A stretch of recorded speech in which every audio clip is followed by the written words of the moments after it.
ورحمۃ اللہ وبرکاتہ۔ الحمد للہ وکفا وسلام علی عباده الذین اصطفى اما بعد فاعوذ باللہ من الشیطان الرجیم بسم اللہ الرحمن الرحیم إن أول بيت وضع للناس للذي ببكة مباركا وهدى للعالمين فيه آيات بينات مقام إبراهيم ومن دخله كان آمنا ولله على الناس حج البيت من استطاع إليه سبيلا ومن كفر فإن الله غني عن العالمين صدق الله العظيم۔ میرے معزز دینی بھائیوں، عزیزوں، دوستوں اور بزرگوں، گزشتہ جو آیتیں گزری اور آج جو آیتیں پڑھی گئی ہیں، اس میں یہودیوں کی طرف سے ہونے والے اعتراضات کا جواب ہے۔ سب سے پہلے یہودیوں نے ایک اعتراض کیا، سوال کیا رسول اللہ صلی اللہ علیہ وسلم سے کہ آپ کہتے ہیں کہ آپ اور حضرت ابراہیم علیہ السلام کا دونوں کا طریقہ اور دین ایک ہے، لیکن حضرت ابراہیم علیہ السلام کی ملت میں اونٹ کا گوشت، اونٹنی کا دودھ حرام تھا، آپ تو حلال سمجھتے ہیں، یہ ان کا اعتراض تھا۔ گزشتہ آیت میں اس کا جواب دے دیا گیا کہ حرام تو ان کی شریعت میں بھی نہیں تھا، حلال ہی تھا، لیکن حضرت یعقوب علیہ السلام نے نظر مان کر کہ اگر میری یہ بیماری ٹھیک ہو گئی تو اپنی پسندیدہ چیزیں کھانا چھوڑ دوں گا، تو انہوں نے اونٹ کا گوشت یا اونٹنی کا دودھ اپنے اوپر حرام کر لیا تھا۔ یہ حضرت ابراہیم علیہ السلام کے دین کی بات نہیں تھی، یہ حضرت یعقوب علیہ السلام کی ذاتی بات تھی، ان کا اپنا مسئلہ تھا۔ وضاحت سے گزشتہ بات آئی۔ آج جو آیتیں پڑھی ہیں اس میں بھی ایک جواب ہے۔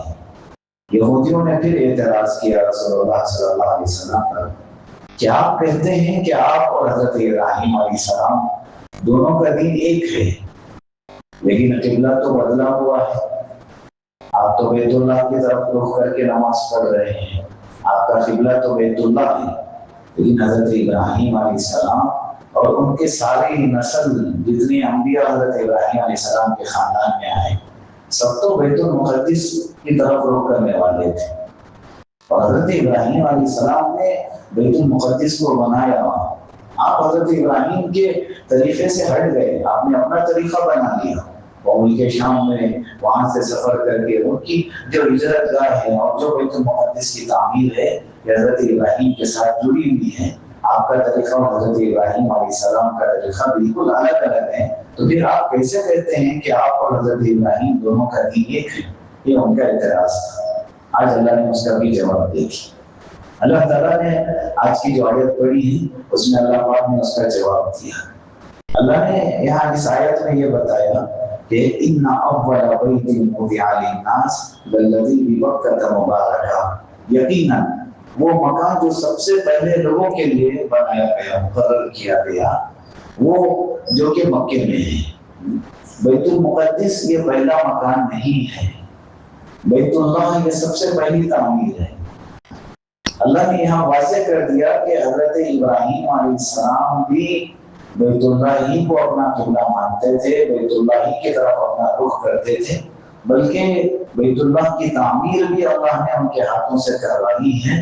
تو اللہ تعالیٰ نے یہاں واضح فرمایا کہ تم جو بیت المقدس کے بارے میں بول رہے ہو کہ کائنات میں سب سے پہلی تعمیر بیت المقدس کی ہوئی ہے، یہ غلط ہے۔ اصل بات یہ ہے کہ بیت اللہ جو مکے میں واقع ہے سب سے پہلے اسے تعمیر کیا گیا تھا، یہ لوگوں کے لیے مقرر کیا گیا تھا، اللہ نے اسے فرمایا۔ روایتوں میں بھی یہ بات ملتی ہے۔ حضرت ابو ذر رضی اللہ تعالیٰ نے رسول اللہ صلی اللہ علیہ وسلم سے سوال کیا کہ اللہ کے رسول سب سے پہلے تعمیر کون سی ہے؟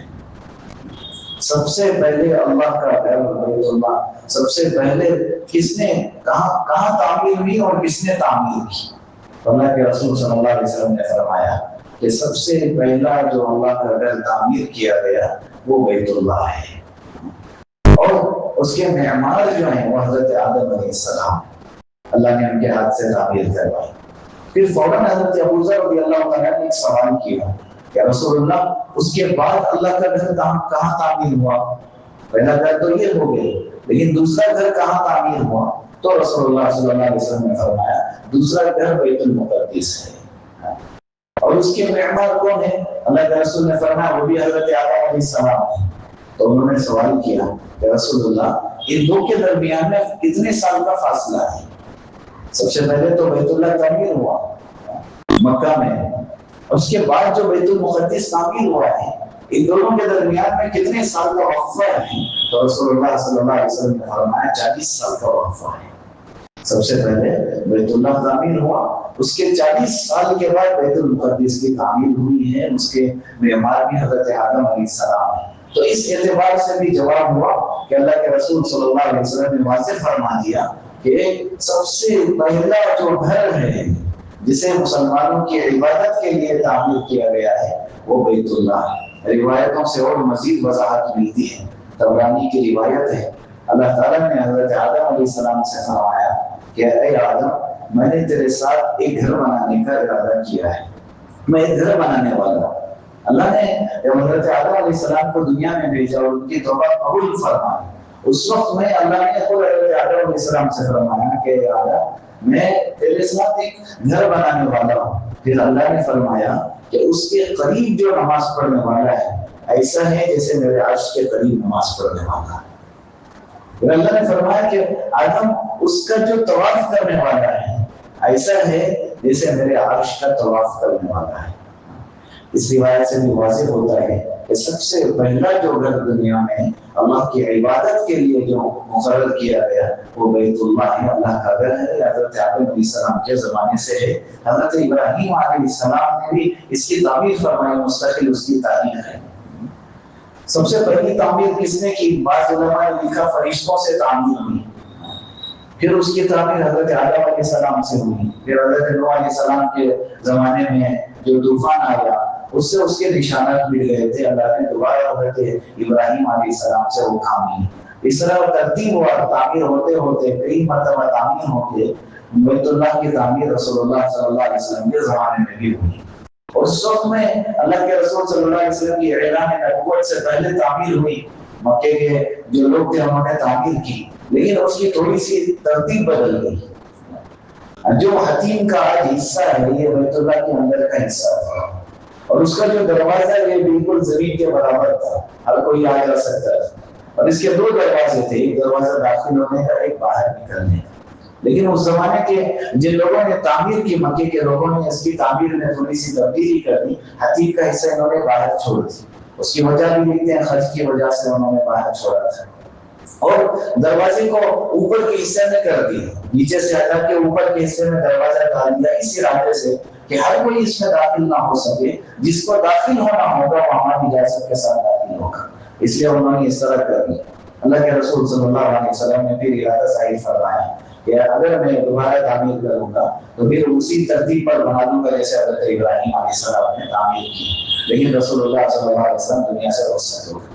دوبارہ ایک وقت آیا تو ایک صحابی نے دوبارہ رسول اللہ صلی اللہ علیہ وسلم کی خواہش کے مطابق اسے تعمیر کرنے کی کوشش کی اور تعمیر کی، لیکن حجاج بن یوسف نے پھر دوبارہ اسے منہدم کر کے دوبارہ جیسے اب موجود ہے اس طرح اس نے تعمیر کر دی۔ اس کے بعد علماء نے فتویٰ دے دیا کہ آج کے بعد کعبۃ اللہ کو اس طرح بار بار منہدم کر کے تعمیر کرنے کی اجازت نہیں ہے، کیونکہ ورنہ یہ بیت اللہ کا مذاق بن جائے گا کہ ہر کوئی اپنے حساب سے اسے تعمیر کرنا شروع کر دے گا۔ اس لیے علماء نے صاف منع کر دیا کہ جس کیفیت کے ساتھ موجود ہے اسی کیفیت پر یہ بیت اللہ باقی رہے۔ لیکن اس میں فائدہ یہ ہو گیا کہ بیت اللہ کا جو اندر کا حصہ ہے جو آج حتیم کے نام سے ہے وہ حصہ باہر رہ گیا۔ آج جب کوئی خواہش کرے کہ میں بیت اللہ کے اندر داخل ہوں اگر وہ حتیم کے اندر داخل ہوتا ہے ایسا ہی ہے جیسے بیت اللہ کے اندر داخل ہو. اور یہ روایت میں موجود ہے، حضرت عائشہ رضی اللہ عنہا نے خواہش ظاہر کی کہ رسول اللہ میں اندر جا کے میں نماز پڑھنا چاہتی ہوں، تو اللہ کے رسول صلی اللہ علیہ وسلم نے حضرت عائشہ رضی اللہ عنہا کو حتیم کے اندر کھڑا کر کے کہا کہ یہ نماز پڑھنا یہ بیت اللہ کے اندر کا حصہ ہے. بہرحال بات یہ ہے کہ سب سے پہلے بیت المقدس نہیں بیت اللہ کی تعمیر ہوئی تھی. روایت سے واضح ہو گئی کہ 40 سال کا وقفہ دونوں تعمیروں کے درمیان میں ہے، اور حضرت آدم علیہ السلام اس کے مہمان ہیں، اللہ نے ان سے ایک کام لیا تھا. اس کے بعد اس میں ایک لفظ آیا پکا. اللہ نے یہاں فرمایا کہ ان اول بیت وضع للناس الذی ببکہ، یقیناً وہ مکان جو سب سے پہلے لوگوں کے لیے مقرر کیا گیا جو مکہ میں جو فی الوقت مکے میں واقع ہے. اب یہ جو مکہ کا لفظ ہے یہ اس کا کیا مطلب ہے، یہ کیا ہے یہ مکہ؟ اصل میں یہ مکہ ہی ہے.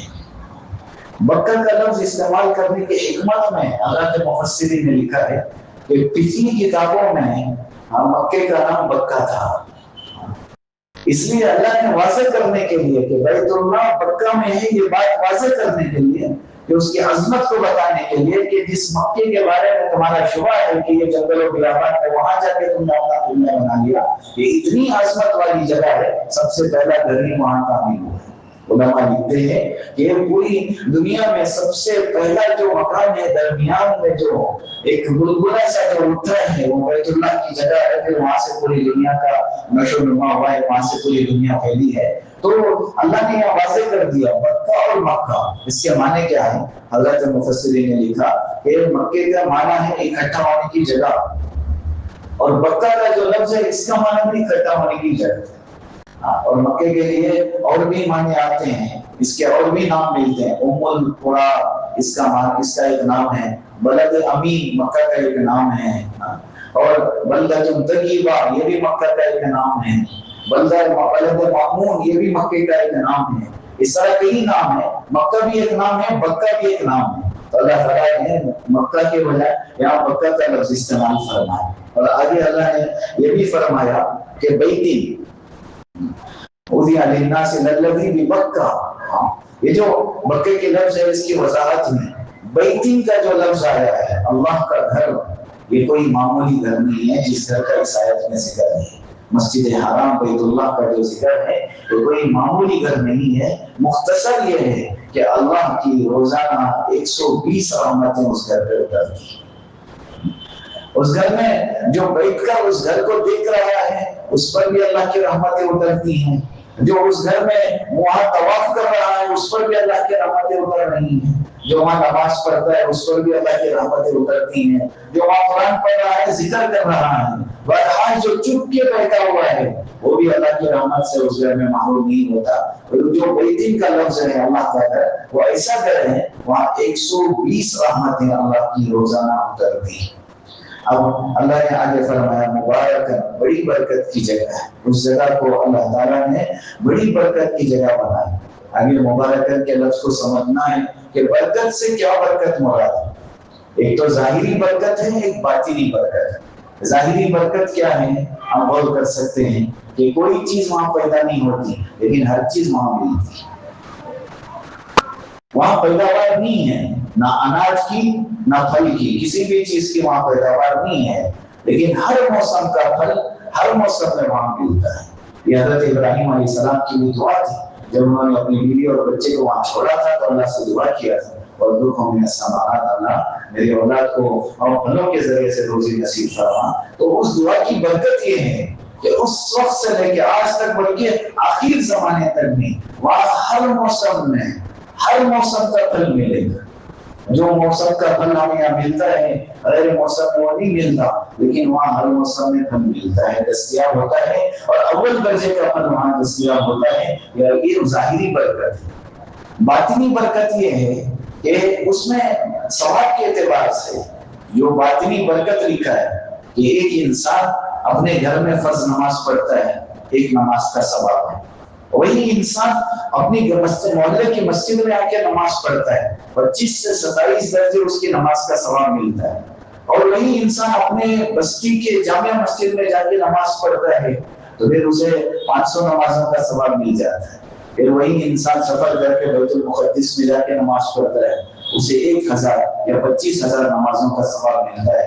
پھر وہی انسان مسجد نبوی میں جا کے نماز پڑھتا ہے تو وہاں اسے 50,000 نمازوں کا ثواب ملتا ہے ایک نماز کا. اور وہی انسان جب بیت اللہ میں جا کے نماز پڑھتا ہے تو اسے ایک نماز کا 1,00,000 نمازوں کے ثواب کو ملتا ہے. تو یہ برکت ہے. اللہ نے جو فرمایا نا, وہ جو گھر رکھا گیا ہے وہاں جو مقرر کیا گیا ہے, اس میں خاص بات یہ ہے کہ وہ بہت برکت کی جگہ ہے. اور برکت کے اعتبار سے ثواب علماء نے یہاں یہ بھی لکھا ہے کہ صرف نماز کی بات نہیں ہے, ہر عمل میں ایک سبحان اللہ 1,00,000 سبحان اللہ کے برابر ہے. ہر عمل کا ثواب وہاں دگنا ہے. یہ باطنی برکت. اللہ نے آگے فرمایا وہ ہدی للعالمین. اللہ تعالیٰ نے اس گھر کو ہدایت کی جگہ بنائی تمام عالموں کے لیے. جو اس گھر سے محبت کرتے ہیں ان کو ہدایت کا راستہ ملتا ہی ملتا ہے. بہت سارے صحابہ کے واقعات ملتے ہیں کہ وہاں آئے, بیت اللہ میں آئے, رسول اللہ صلی اللہ علیہ وسلم کو دیکھا, کلمہ پڑھ کے مسلمان. اس وقت میں جب وہ بیت اللہ میں داخل ہوئے ان کو بیت اللہ سے محبت تھی. وہاں آئے طواف کرنے کے لیے, بیت اللہ سے محبت اور عقیدت میں طواف کرنے کے لیے آئے. تو مکے کی کافروں نے بھی کہا آئے ہو طواف کر کے چلے جاؤ, ایک انسان بیٹھتا ہے اس کی آواز مت سننا, اس کا کلام مت سننا. اس لیے ان کے کانوں کو بند کر دیا گیا. لیکن وہ گھومتے گھومتے ان کے خیال میں آیا کہ میں عقل مند انسانوں سن کے اچھے اور برے کی تمیز کر سکتا ہوں, سنو تو صحیح آخر کیا بات ہے. اس لیے انہوں نے اپنے کانوں سے وہ چیز ہٹائی, قرآن سنا اور کلمہ پڑھ کے مسلمان ہو. اللہ نے فرمایا ہدی للعالمین. وہ جو جگہ ہے نا بیت اللہ, یہ تمام عالموں کے لیے ہدایت ہی ہدایت. آگے جو بات کی اللہ تعالیٰ نے فرمایا فیہ آیات بینات. اللہ تعالیٰ نے فرمایا کہ اس میں بڑی بڑی نشانیاں ہیں. اور اس گھر میں جس گھر کی بات ہو رہی ہے بڑی بڑی کھلی کھلی نشانیاں اللہ پاک نے اس میں رکھی ہیں. یہاں مختصر طور پر اللہ تعالیٰ نے 2 نشانیاں ذکر فرمائی ہیں. اور عمومی اعتبار سے جتنی نشانیوں کا ذکر آتا ہے وہ نشانیاں یہ ہیں کہ حجر اسود ایک نشانی ہے. اور اس کے بارے میں رسول اللہ صلی اللہ علیہ وسلم نے فرمایا کہ یہ جنت کا ایک سفید پتھر تھا. جب یہ دنیا میں آیا تو یہ دودھ سے زیادہ سفید تھا. لوگوں کے استعلام سے یہ کالا ہوتا گیا, کالا ہوتا گیا. کل قیامت کے دن جب یہ دوبارہ لایا جائے گا تو اس کی 2 آنکھیں ہوں گی, اس کے ہونٹ ہوں گے. یہ سفارش کرے گا اس کے استعلام کرنے والوں کی, جو وہاں پہنچ کے اس کا بوسہ لیں گے, اس کے طرف استعلام کریں گے. اللہ کے رسول نے فرمایا کل قیامت کے دن یہ اللہ سے ان کی سفارش کرے گا اور وہ جنت میں پہنچانے کا سبب بنے گا. ایک نشانی ہے وہاں کی. اور ایک نشانی جو حضرت مفسرین نے لکھا رکن یمانی, ایک بیت اللہ کے کناروں میں سے ایک کنارہ ہے رکن یمانی. اس کے بارے میں علماء نے لکھا ہے کہ وہاں ہر وقت 70,000 فرشتے موجود ہوتے ہیں. ایسی برکت والی جگہ ہے کہ ہر ہمیشہ اس جگہ پہ 70,000 فرشتے ہوتے ہیں. بلکہ بعض روایتوں میں ایسا بھی ہے کہ اس جگہ کو اللہ کے ہاتھ سے تعبیر کیا گیا کہ وہ جگہ اللہ کے ہاتھ کے مانند ہے. وہاں جو ہاتھ لگاتا ہے ایسا ہے جیسے اللہ سے مصافحہ کرتا ہے. رکن یمانی یہ بھی بڑی فضیلت والی جگہ ہے. اس کے بعد مسائل ہیں انشاءاللہ آگے آپ کے سامنے, کل آپ کے سامنے آئیں گے انشاءاللہ. اس کے علاوہ ملتزم ہے جہاں چمٹ کر دعا مانگنے کو کہا گیا کہ وہاں جو دعا مانگیں گے اللہ اسے قبول کرے. صفا مروا میں اللہ کی نشانیاں ہیں. زمزم ہے, عجیب قدرت ہے. پانی کا نظام نہیں تھا, ایک ماں دوڑ رہی ہے, ایک بچے کا حلق سوکھا ہوا ہے اور مرنے کے قریب ہے. ماں کی طرف ہے, اللہ پانی جاری کرتے ہیں. ماں کہتی ہے زمزم رک جا. اب وہ پانی رک جاتا ہے لیکن رکا وقتی طور پر, ظاہری طور پر, ایک شکل کے طور پر ہے, لیکن جاری اس زمانے سے قیامت تک کے لیے. یہ اللہ کی بڑی نشانی ہے. آپ اندازہ کریں جس جگہ تھوڑی دیر کے لیے ہم پانی روک کے رکھتے ہیں وہ گندا خود بخود ہو جاتا ہے, لیکن زمزم کبھی گندا نہیں ہوتا. اور اس کی خصوصیت میں رسول اللہ صلی اللہ علیہ وسلم نے کیا فرمایا, جس نیت سے پئیں گے اللہ اس نیت کو پورا کریں گے, جس ارادے سے پئیں گے اللہ. اور فرمایا کہ یہ پوری دنیا کے پانی میں یہ جو پانی ہے زمزم کا, یہ کائنات کا سب سے افضل پانی ہے, اس سے افضل پانی نہیں ہو سکتا.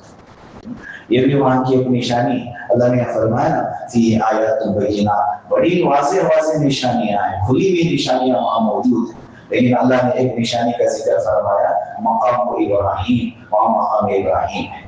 بیت اللہ کا جو دروازہ ہے اس کے سامنے جو حصہ ہے اور اس کے پاس سونے کی جو جالی بنی ہوئی ہے، اس کے اندر ایک پتھر رکھا ہوا ہے، اسے مقام ابراہیم کہتے ہیں۔ اب اس کی خاصیت کیا ہے؟ اس پتھر کی کیفیت کیا ہے؟ مقام ابراہیم کہنا مطلب یہ ہے کہ حضرت ابراہیم علیہ السلام کے ٹھہرنے کی اور کھڑے ہونے کی جگہ۔ حضرت ابراہیم علیہ السلام اس پتھر پر کھڑے ہو کر بیت اللہ کی تعمیر کر رہے تھے، اور اس پتھر کی کیفیت یہ لکھی ہے مفسرین نے کہ وہ اللہ کے حکم سے نیچے جب اسے تعمیر کرنا ہوتا تو وہ نیچے رہتا، اور حضرت ابراہیم علیہ السلام کو جب اوپر تعمیر کرنا ہوتا وہ پتھر خود بخود اوپر اٹھ جاتا۔ اللہ نے نشانیوں میں اس کا ذکر فرمایا کہ وہاں ایک پتھر ہے جس پر آج بھی حضرت ابراہیم علیہ السلام کے قدم کے نشانات بنے ہوئے ہیں۔ اس کے قریب ہی عمرے سے فارغ ہونے کے بعد 2 رکعت نماز پڑھی جاتی ہے جسے طواف نماز کہا جاتا ہے۔ تو اس جگہ پہ اللہ نے نشانیوں کو ذکر کرتے ہوئے فرمایا یہ کافروں کو ایک بہت بڑا جواب ہے، تم کہتے ہو حضرت ابراہیم علیہ السلام کا اس گھر سے کوئی تعلق نہیں ہے، اتنی ساری نشانیاں ہیں، اللہ نے ان کے ہاتھ سے اس گھر کی تعمیر کروائی اور وہاں اس جگہ کو محفوظ کروایا جس جگہ پہ جس پتھر پہ کھڑے ہو کے انہوں نے گھر کی تعمیر کی تھی، تو وہاں مقام ابراہیم کو باقاعدہ رکھا گیا۔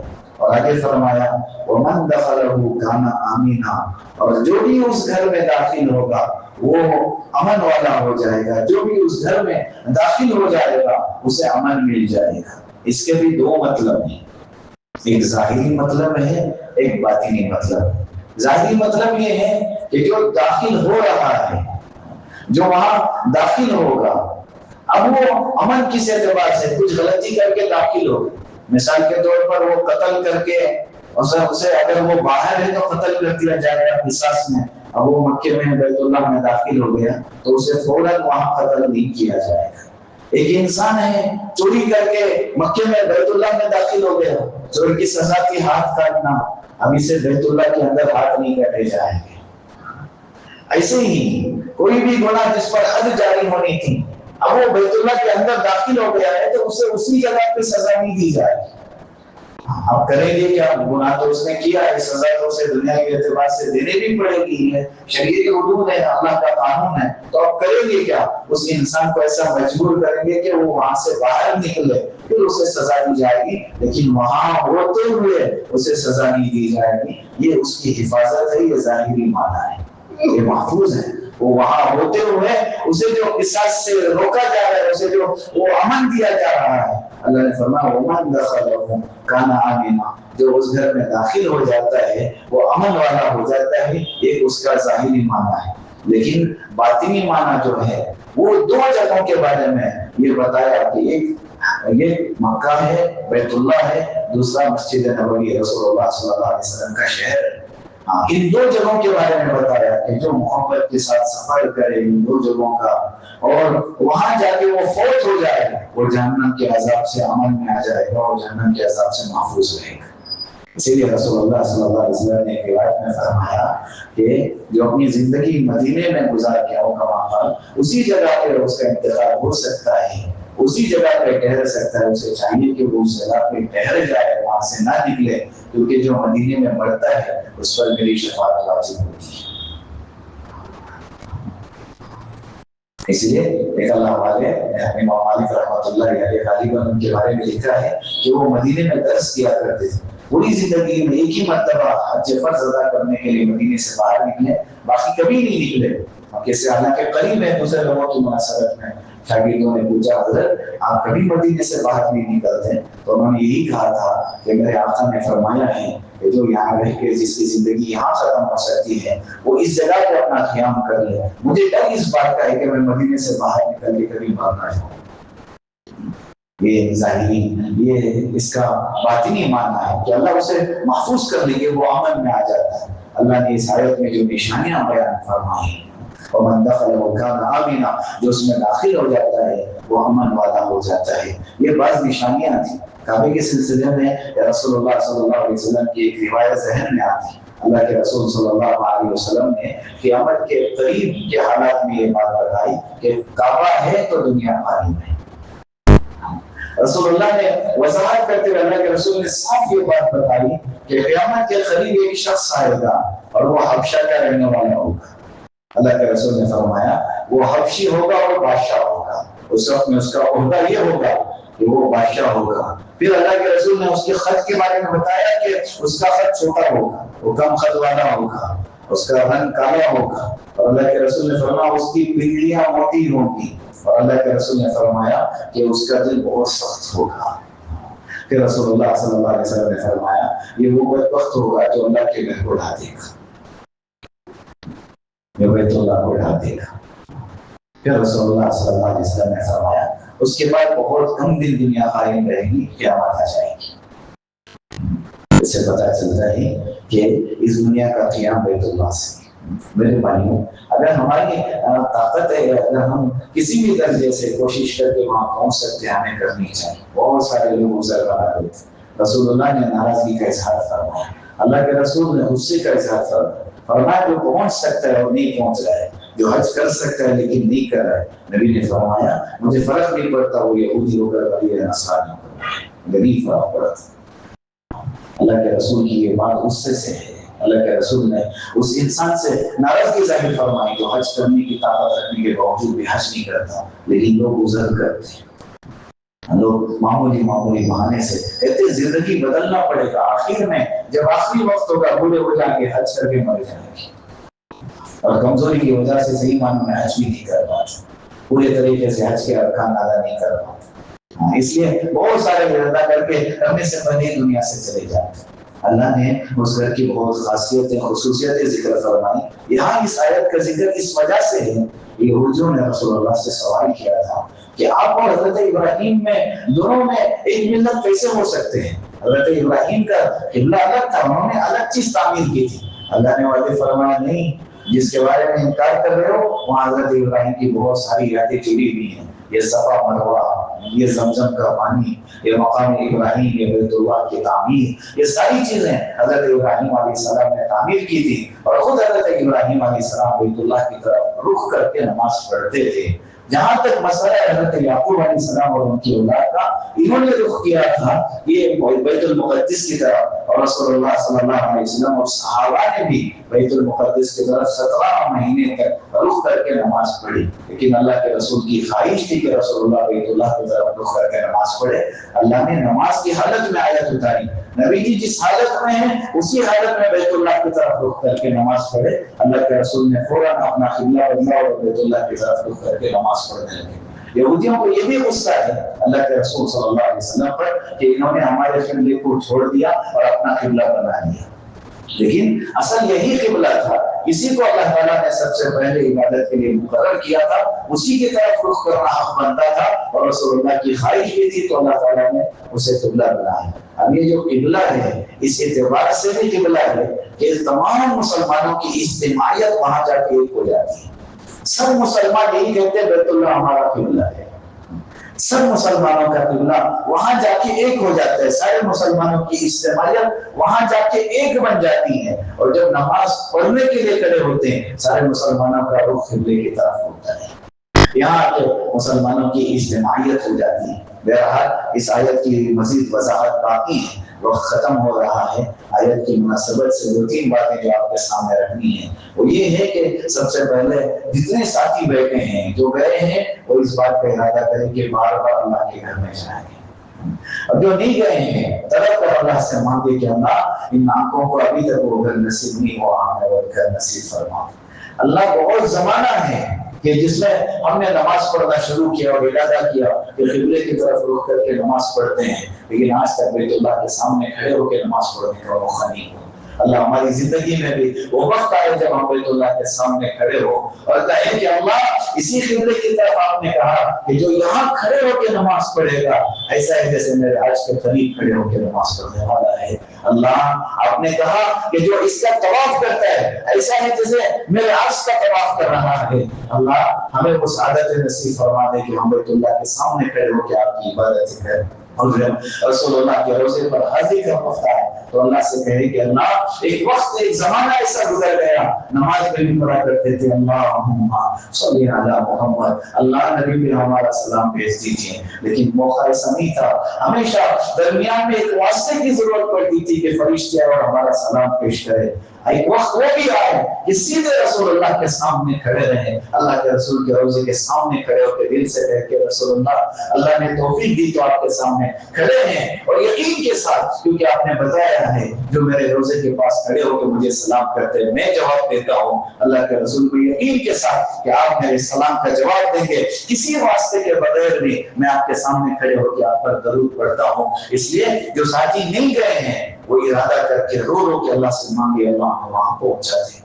اللہ انسان کی طرف کو اللہ دیکھتے ہیں، اللہ انسان کی طرف کو دیکھتے ہیں۔ ایسے بے شمار واقعات انشاءاللہ تعالی آپ کے سامنے آئیں گے کہ کیسے لوگوں نے وہاں کا ارادہ کیا اور طرف ظاہر کی اور اللہ نے ان کو وہاں پہنچایا، حالانکہ اسباب ان کے پاس نہیں تھے۔ اس لیے اس سفر کے بارے میں ایک جملہ علماء نے لکھا ہے کہ اس کا تعلق مال سے نہیں اعمال سے ہے،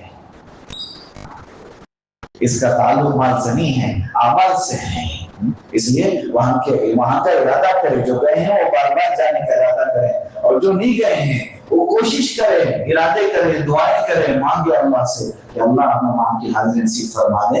اس آیت کا ایک حصہ اور مزید باقی ہے جو حج کے عنوان سے جڑتا ہے، انشاءاللہ اگلی جمعہ اس کی تفصیل آپ حضرات کے سامنے ہوگی۔ اعلان کے درجے میں کافی مرتبہ آپ کے سامنے اعلان آ رہے ہیں، میں کچھ الگ انداز سے آپ کے سامنے یہ بات رکھنا چاہ رہا ہوں، کل کا موقع ہمارے ہاتھ سے نہ جانے پائے۔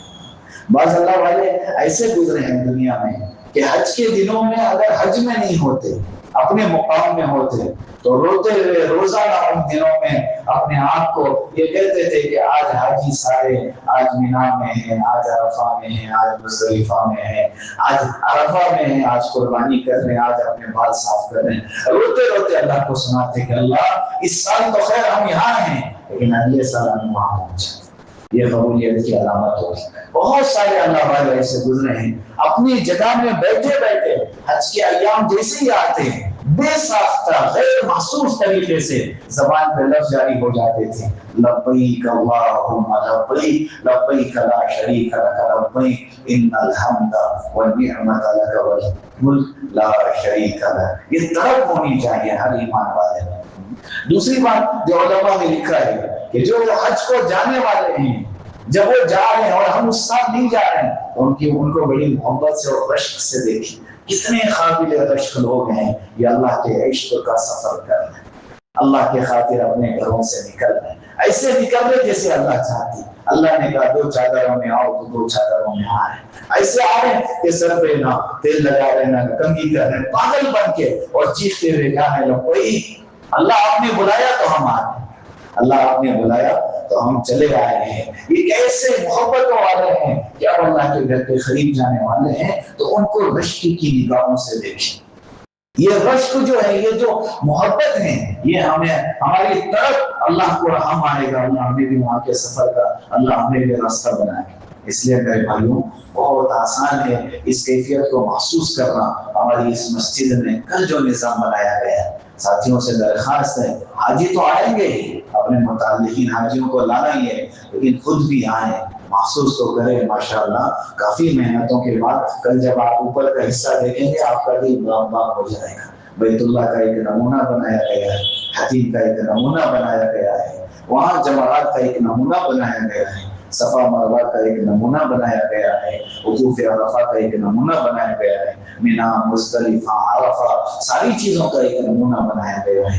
بس آپ ساتھیوں کی اس میں تعاون اس چیز کی ضرورت ہے کہ کل آپ ضرور شرکت فرمائیں۔ کل آپ کا 3 بجے سے عشاء تک کا وقت آپ کا مسجد عمار میں گزارنا ہے، اس کیفیت کے ساتھ کہ اللہ کے گھر کے محبت کا ثبوت پیش کرنے کے لیے کہ اللہ اس سال وہاں نہیں پہنچ پا رہے ہیں لیکن اگلے سال آئیں گے، لیکن ابھی سے سیکھیں گے، ابھی سے وہاں کے آنے کی تیاری کریں، کیونکہ علماء نے لکھا ہے نا کہ انسان سفر کرتا ہے حج بیت اللہ کا ارادہ کر کے کہ اللہ میں حج کروں، اس کے ارادے میں وہ چیز ہے، اگر وہ مر بھی جاتا ہے پھر بھی اس کے ذمہ حج کا ثواب بھی دیا جاتا ہے، اس کے ارادے پر اسے حج کا ثواب مل جاتا ہے۔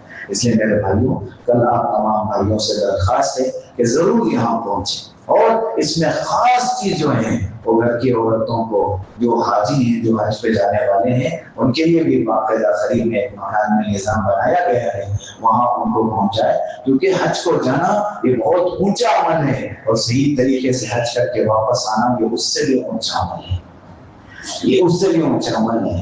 درد سے کہنا پڑتا ہے عمرے کے سفر میں ہم نے کافی سارے لوگوں کو دیکھا کہ ایسے ان کی حالت ہو جاتی ہے عمرے کی حالت میں کہ وہ احرام سے باہر بھی نہیں نکل پاتے، لیکن وہ اپنی بستیوں کو واپس آ جاتے ہیں، ان کی احرام کی پابندیاں بھی ختم نہیں ہوتی، ایسے ہی حالت میں رہتے ہیں وہ واپس آ جاتے ہیں۔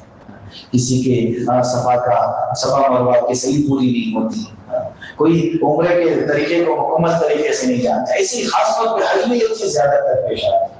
اس لیے ساتھیوں سے درخواست ہے کہ کل کے دن ضرور یہاں تشریف لائیں، اللہ تعالیٰ جو محنتیں ہوئی اللہ تعالیٰ نے قبول فرمائے، اللہ اخلاص کی دولت سے مالامال فرمائے۔ کل اس مبارک موقع پر تمام لوگوں کی حاضری بھی ضروری ہے اور دعاؤں کی بھی ضرورت ہے، جانے والے حاجیوں کو دعاؤں کے ساتھ رخصت کرنا بھی رسول اللہ صلی اللہ علیہ وسلم کی سنت ہے۔ انشاءاللہ بقیہ آیتوں کی تفسیر آئندہ جمعہ ہوگی۔ اللہ سے دعا ہے اللہ ہمیں عمل کی توفیق نصیب فرمائے۔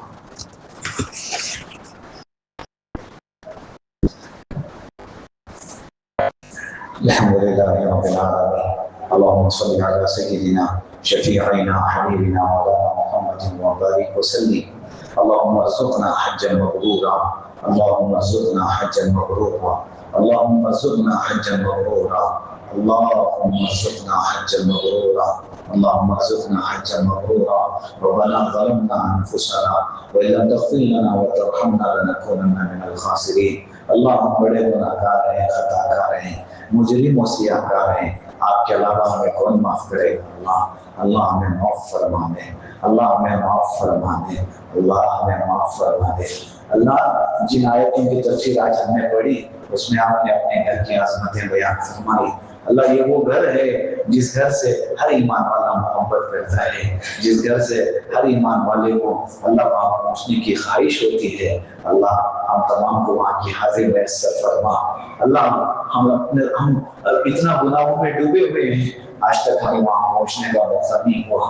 اللہ ہمارے گناہوں کو معاف فرما، وہاں کی حاضری میسر فرما۔ اللہ جو گئے ہیں ان کو بار بار وہاں کی حاضری میسر فرما۔ اللہ جب یہ حج کے ایام آتے ہیں یا کسی کو عمرے پہ جاتے ہوئے دیکھتے ہیں دل تڑپ اٹھتا ہے۔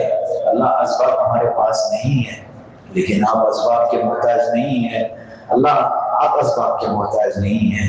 اللہ وہاں کے راستے ہمیں آسان فرما دیں۔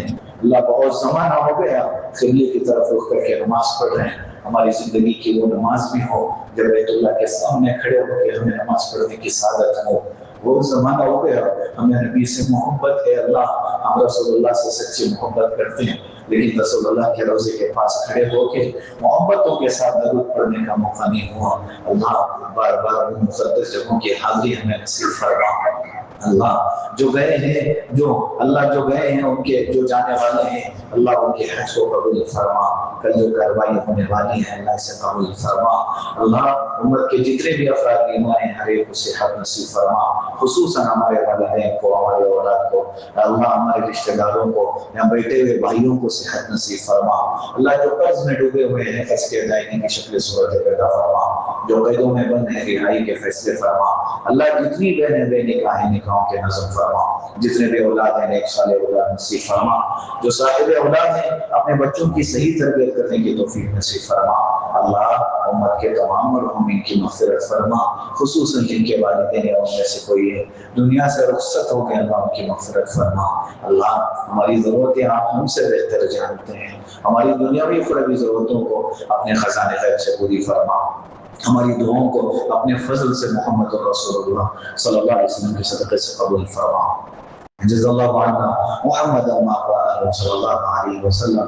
سبحان ربک رب العزة عما یصفون وسلام علی المرسلین والحمد للہ رب العالمین۔